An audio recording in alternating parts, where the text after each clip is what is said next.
is using a law called the Congressional Review Act, or CRA, as a mechanism to revoke the federal waivers that allowed California to set these rules. The House previously approved 3 resolutions to revoke the waivers. But there's significant questions about whether this use of the CRA is legal. This parliamentarian is somebody who is basically like the expert on the rules, and they're like, look, we know everything inside and out. Our advice or guidance can tell you, like, you should or should not do this.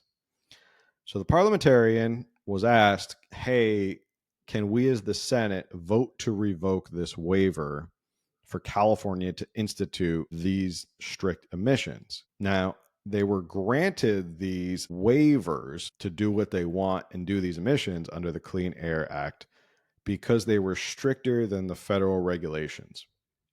I'm sorry I'm getting super wonky tonight, but I think it's important for people to understand, like, what's going on here. This is not necessarily a slam dunk that this is going through. So I want people to understand that like this could be like fought out in court and they could actually end up losing. This could go back into effect. So they can basically follow the federal law and the federal regulations, or they can go stricter, but they cannot go like broader. So they can't try and override federal law by making it broader or include more things that they're not supposed to.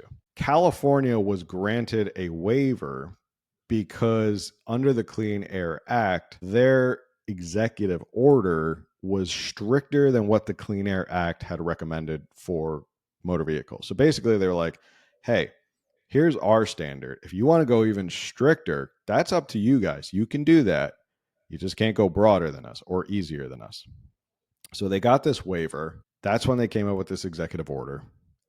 And then they came up with this ban, this gas car ban. Okay. So this waiver has been in place since 2020. They've been allowed to do this. Senate comes in and goes, hold on, we want to turn over this rule because of this Congressional Review Act.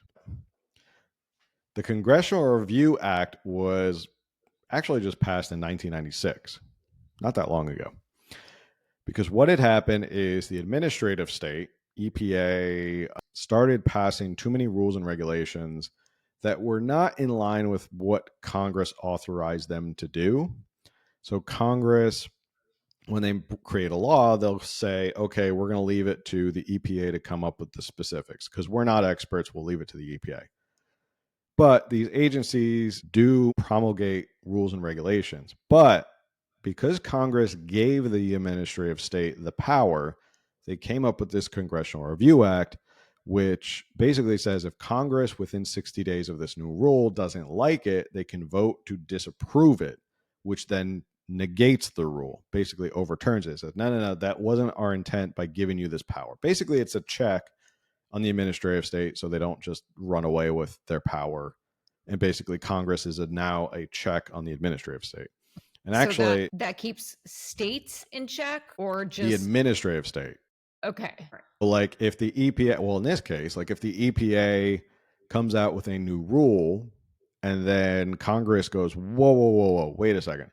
That wasn't what we gave you authority to do. They can then go, hey, within 60 days of that new rule, they can take a vote to disapprove that rule. Basically negate the rule. You just said that, but I had to just kind of like... Yeah. I know I'm sweet you repeat yourself. I'm sorry. That's fine. You got to verbalize it out. Caught up. All right. So basically, this is also used a lot when there's like different presidents coming in. So like when there's a big turnover, presidents will often come in. They'll change, like, we didn't like that rule that you guys instituted. We're going to disapprove that. And like it's been used sparingly. In fact, it hasn't really been used that much. George W. Bush was the first person to ever use it. He did one. Donald Trump, not surprisingly, did like 16 or 17 in his first term. So, do with that what you will. But Biden did like 8 or something. So it wasn't like they're using it more and more. So basically, here we are, 2025. The Senate goes, hey, we don't like this whole electric car and gas car ban happening out in California. We see this is going to be a big issue. Therefore, we want to do the Congressional Review Act to nullify or void this whole waiver.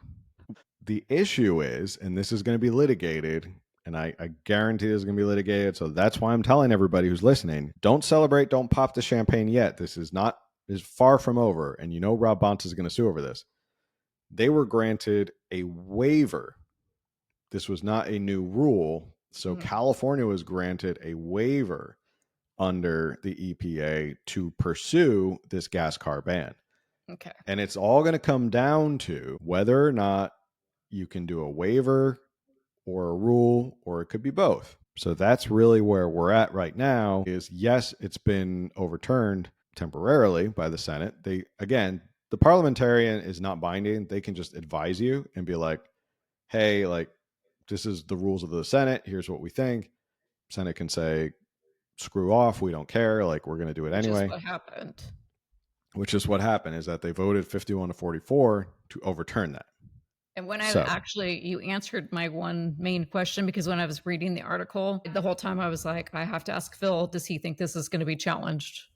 Which you just said, yes. Yeah, it's absolutely going to be challenged. Now, the other side of this is the actual political ramifications of Republicans doing this is, if you remember back, Harry Reid didn't listen to the parliamentarian who said you need 60 votes to confirm federal court justices. He went around that and said, no, screw you. It's going to be a simple majority from here on out. He went the nuclear option because they wanted to appoint more people under Obama. That obviously came back to bite them in the ass because then Donald Trump gets in and now you have 51 majority. Democrats are saying to Republicans right now, hey, be careful what you wish for, because down the line, if we get back in control, we may start overturning a lot of things that the administrative state is doing that you guys like, whether it's tax codes or stuff like that. Like, we can go and do that stuff now. Dude, Chuck Schumer said it as a threat. Like, what did he say? Something like it's going to come back to bite you, or be careful, something like that. But the way he had a like go to bed. Go to bed, old man. Like, nobody listens to. He's got I think his approval rating's 18% or something. It is really important that we discuss it because I don't want people to get this idea of like, oh, it's been overturned, it's all over. Like, believe me, I'm happy that the federal government is getting rid of this rule. I think this rule is stupid. I think the ban is going to hurt California and Californians in 10 years. I think it's not going to make sense. They're not going to figure out the infrastructure. $12 billion in, $12 billion budget deficit. Where are they getting money for all these charging stations that they think they're going to build? Like, President Biden had billions and billions of dollars for his chargers and built 3 of them. I don't know. Like, where do you think California is going to get the money from? So that's basically where we're at.